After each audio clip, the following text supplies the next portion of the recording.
El Papa Francisco ha vuelto a protagonizar una polémica al referirse a aquellos que, según su criterio, trabajan de manera responsable y consciente para rechazar a los inmigrantes en el mar Mediterráneo. Ya ha establecido que esto sería un pecado grave. Vamos a escuchar lo que ha dicho el Papa Francisco en su homilía de ayer. Bisogna dirlo con chiarezza. C'è chi opera sistematicamente e con ogni mezzo per respingere i migranti. E questo, quanto è fatto con coscienza e responsabilità, è un peccato grave. El Papa Francisco ha dicho que cometen un pecado grave aquellos que de manera responsable y consciente trabajan para rechazar la inmigración. Y esto es fundamental. ¿Por qué?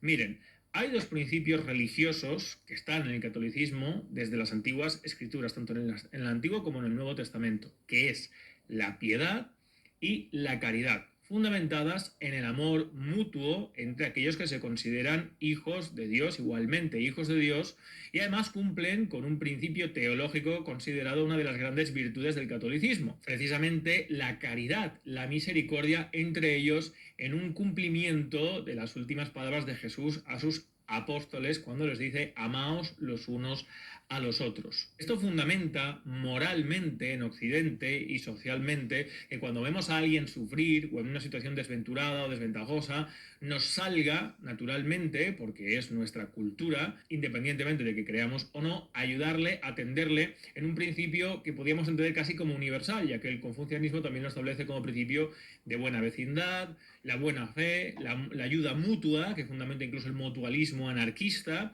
etcétera, etcétera.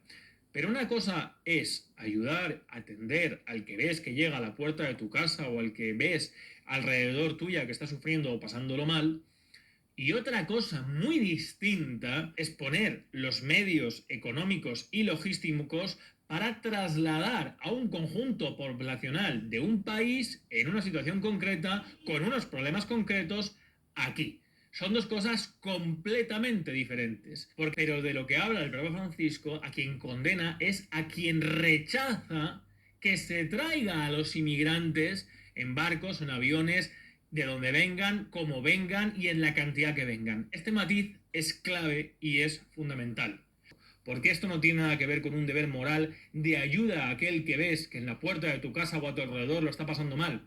Esto tiene que ver con aceptar que se traiga a tu comunidad, a tu tierra, a miles, millones de personas de otro sitio bajo el pretexto de que allí lo están pasando mal. Muy bien, si allí lo están pasando mal, habrá que poner solución o ayudar los estados a aquellos estados. Pero ¿qué sucede? Que como... Y la Iglesia, por lo tanto, ¿por qué no tiene la obligación, en esta obligación solidaria y moral que dice el Papa Francisco, de vender todos sus bienes y destinar las 80.000 toneladas de oro que se calcula que tienen en sus arcas para ayudar a esos países? Pues damas y caballeros, precisamente porque ese principio de conservar lo propio para proteger, en primer término, a aquellos de tu alrededor, solo vale para ellos, no para nosotros.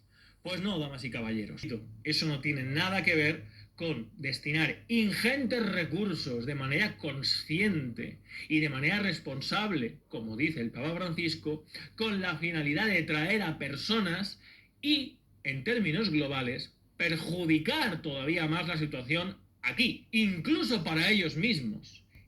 Eso sí que es un pecado, porque va en contra precisamente del principio moral religioso de la cristiandad de amaros unos a los otros, pues en primer término esto implica actuar de buena fe y procurar el bien entre los tuyos, y esto se hace con la finalidad del enriquecimiento de unos pocos, no del bien colectivo y de todos. Así el pecado o incluso el delito es para aquellas personas que destinan ingentes cantidades de recursos para atraer aquí a personas a mal vivir, para sostener estructuras políticas como los estados europeos fallidos que viven de la deuda y que buscan la mano de obra esclava para sostener esa arquitectura fallida, y que además sirve a intereses de grandes corporaciones mercantiles y de grupos de inversión que son muchas veces los que financian a las ONGs y los barcos que traen a aquellos que muchas veces se ahogan en el mar.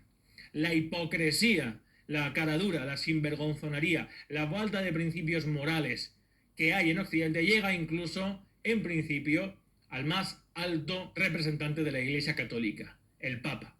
Necesitamos recuperar precisamente ciertos principios morales que sí están basados en una tradición cristiana, pero que no tienen nada que ver con lo que se nos pretende imponer por la fuerza y que está desangrando y destruyendo a las naciones europeas.